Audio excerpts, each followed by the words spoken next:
Did you know that Ikora gives out quest lines that rewards 9 free exotic armor pieces? During the Spark of Hope questline, Commanders of Allah asks you to speak to Ikora at the tower where she will give 3 exotic armor pieces per class, available for you to pick up once you've unlocked all 3 light subclasses. This is going to be the start of a new video series called Beginner Builds. I'm your host, Caveman PRDR, and let's dive right into it.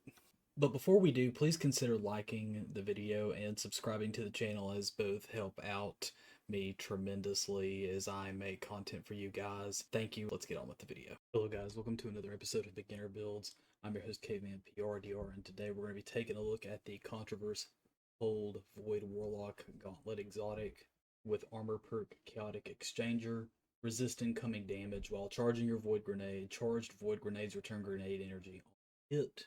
You can get Contraverse Holds once you've unlocked all of the light subclasses and you finish the Into the Abyss exotic quest line that Ikora at the tower gives you. And now we are going to take a look at fragments and aspects and abilities for the build. I'm using Nova Bomb Vortex for a better DPS option, specifically a burst option for damage. You could use the alternate Nova Bomb for ad clear, but I personally prefer the Nova Bomb Vortex, particularly choosing Healing Rift, so that way I can get a little bit more healing, especially for in-game content. Burst Glide is my personal jump of choice, but really this one is not too much affected by the build. You just choose which one you want. Pocket Singularity, you don't really have any other options than it, so you go with it. You can choose different options in the grenade slot. My personal favorite is Vortex Grenade, a grenade that creates a vortex that pulls targets inward and continually damages those trapped inside. I personally prefer this because it has a wider AoE and can kill several targets in one use. I have seen alternative builds where people use things like scatter grenades, and I think I've even seen people use magnetic grenade, but I'm personally a user of the vortex grenade, and we're also going to be using this with some other aspects with the aspect and fragment synergy here. Specifically, avoid aspect chaos accelerant. Press hold to overcharge your grenade, making it deadlier and more effective. These have certain power ups to other grenades, so on vortex grenade specifically, it increases the size and linger duration of the vortex, so we're going to have more damage over time and a wider area of effect with it. When charging it up with Chaos Accelerant and Feed the Void, defeating a target with a Void ability activates Devour. Devour effects are improved, restoring additional health and grenade energy. These two aspects are the two aspects that I would recommend the most for this build. You can use Child of the Old Gods, but I would prefer to use these two. Now to go on with the fragments, we're running Echo of Remnants. Lingering grenade effects have increased duration, so since a Vortex grenade is a damage over time AoE, Echo of Remnants boosts its duration. Echo of Persistence buffs applied to you, void buffs applied to you have increased duration, so we're going to be proccing Devour, so we're going to get an extension on our time on Devour. Echo of Undermining, your void grenades weaken targets, so it makes them more susceptible to damage. So not only will we be getting more AoE on our grenade, more damage over time, we're also going to be weakening the target, which makes them susceptible to other types of damage. And then for the last one, we're going to be using Echo of Starvation, picking up a Void Breach or an Orb of Power grants Devour, start back the health regen, and start back on the grenade regen as well, thanks to Feed the Void. So now we'll go on to the stat distribution.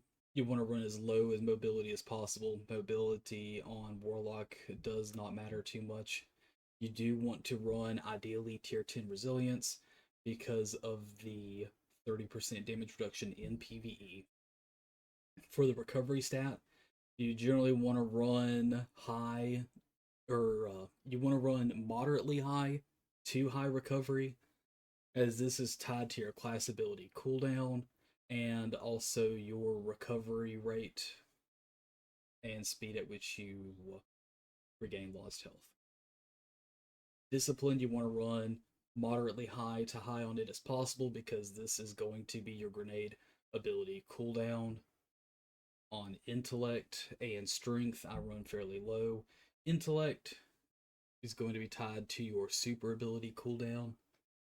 You still get it fairly often, and there are options in the build that I will show here shortly in the armor mods where you can help yourself out on the intellect regen. And then on strength is going to be your powered melee cooldown. We're not really using pocket singularity in this build in the sense that it's going to be part of the ability loop. It's kind of just there. We use it sometimes to push enemies away from us. That's going to be our main use for it. It's not really going to be much of anything much more than that. So we're going to go into the armor now. On the helmet piece specifically, I choose to run at least one siphon mod that matches my primary of choice.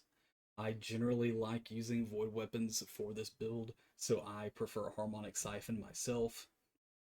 And if I'm doing team-based activities, I'm going to consider using heavy ammo finder with a heavy ammo scout, so that way when I produce heavy ammo, it also drops for my teammates. If you're doing solo content, I would recommend running Ashes to Assets because you gain bonus super energy on grenade kills.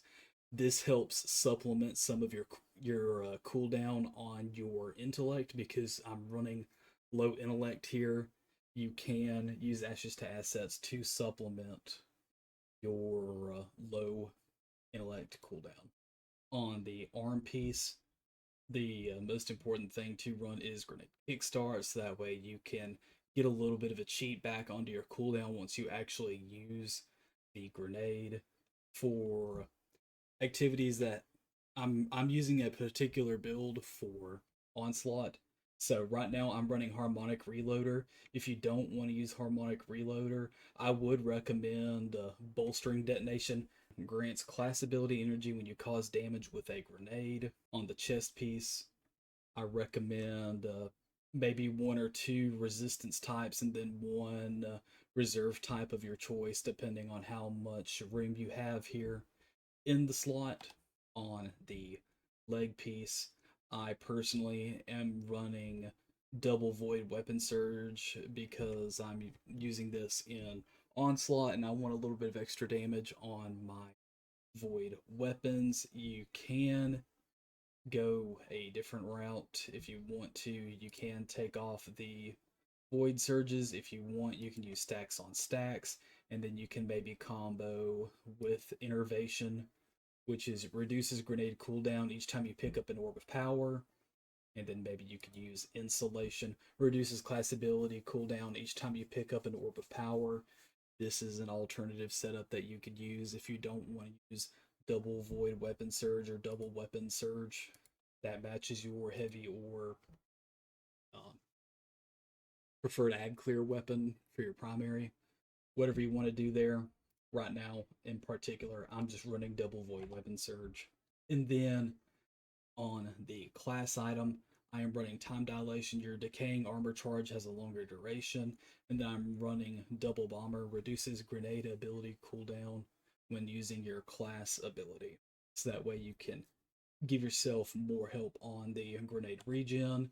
So this build is really all about cycling your grenade and grenade regen.